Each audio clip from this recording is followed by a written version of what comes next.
महाराष्ट्र के गृह मंत्री अनिल देशमुख को लेकर शिवसेना और एनसीपी दो फाड़ साफ नजर आ रहे हैं।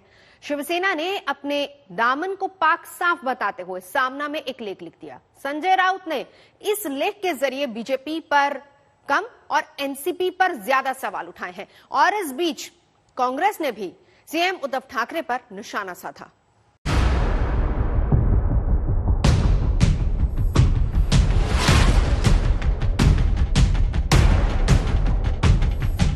सामना की सुबह हुई तो महाराष्ट्र में सनसनी मच गई।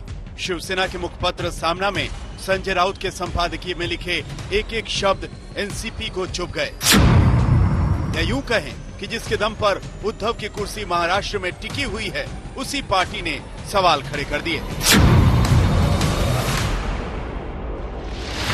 एनसीपी ने कैसे पलटवार किया वो बताएंगे, लेकिन सबसे पहले संजय राउत ने ऐसा क्या लिख दिया जिसकी वजह से शरद पवार की पार्टी आग बबूला है। जो संजय राउत यूपीए के अध्यक्ष पद पर पवार को देखना चाहते हैं, उन्होंने ही अपनी कलम से एनसीपी की बखिया उधेड़ दी। एनसीपी के कोटे से बने राज्य के गृह मंत्री अनिल देशमुख से लेकर वाजे की कुंडली का कच्चा चिट्ठा खोल कर रख दिया। संजय राउत ने सामना में चुन चुनकर हमला किया। हमला नंबर 1, देशमुख को बताया एक्सीडेंटल होम मिनिस्टर।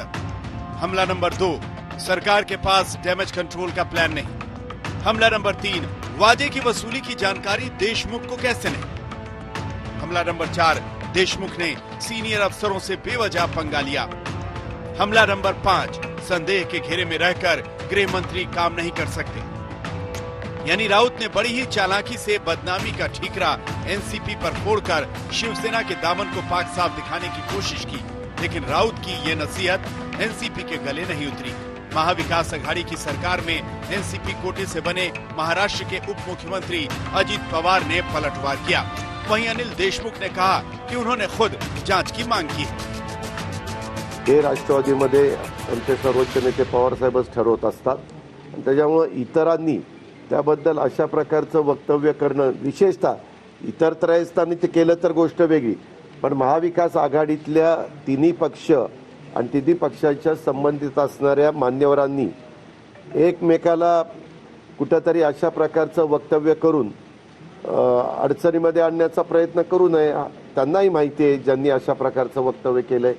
ऐसा है कि मेरे ऊपर जो एक्स पुलिस कमिश्नर, माजी पुलिस आयुक्त मुंबई, इन्होंने जो आरोप किए थे उसकी जांच होना चाहिए, ऐसी मांग मैंने कैबिनेट की मीटिंग में माननीय मुख्यमंत्री महोदय को की थी और माननीय मुख्यमंत्री महोदय ने और राज्य शासन ने इस आरोपों की जांच रिटायर्ड हाईकोर्ट जज के द्वारा करने का निर्णय लिया है और उस प्रकार ये आरोपों की जांच होगी और जो भी सच है वो सामने आएगा। एनसीपी ही नहीं, महाविकास अघाड़ी की तीसरी पार्टी कांग्रेस ने भी छनछनाते हुए कई सवाल दाग दिए। संजय राउत के यूपीए अध्यक्ष वाले बयान से पहले ही चली भुनी कांग्रेस ने सीधे उद्धव ठाकरे से सवाल पूछ लिए। संजय निरुपम ने ट्वीट करके पूछा। शिवसेना ने महाराष्ट्र में गृह मंत्री की चाल चलन पर शक जाहिर किया है। एनसीपी के मुखिया कह चुके हैं कि गृह मंत्री के भविष्य का फैसला मुख्यमंत्री करें। मुख्यमंत्री शिवसेना के हैं और मौन साधे, फिर एक्शन लेने से मुख्यमंत्री को किसने रोक रखा है। महाराष्ट्र में एनसीपी, शिवसेना और कांग्रेस की इस लड़ाई में बीजेपी ने भी एंट्री मारी और महाविकास अघाड़ी सरकार पर हमला बोल दिया। वे इस बात को स्वीकार कर रहे हैं कि तीनों दलों में आपसी मनमुटाव और संघर्ष है। साथ साथ में वे अनिल देशमुख जी गृह मंत्री की ईमानदारी पर सवाल उठा रहे हैं। शिवसेना का एक और वाजे मामले को लेकर के अनिल देशमुख जी की ईमानदारी पर सवाल उठाना और दूसरी ओर उन्हीं के मुख्यमंत्री है, उनका अधिकार है उनका इस्तीफा लेना, पर वो इस्तीफा नहीं ले रहे हैं। ये तो गिरगिट की तरह दोनों तरफ से रंग बदल रहे हैं। सचिन वाजे गेट में शिवसेना सामना की नौटंकी देखो। कहते सचिन वाजे ये वसूली गृह मंत्री, पुलिस कमिश्नर, अनेक मंत्रियों के लिए करता था, सरकार बदनाम हो चुकी है। मैं सामना और संजय राउत को सवाल करना चाहता हूं, उन्हें याद है ना सचिन वादे की गैर कानूनी पुनर्नियुक्ति मुख्यमंत्री उद्धव ठाकरे जी ने करवाई थी।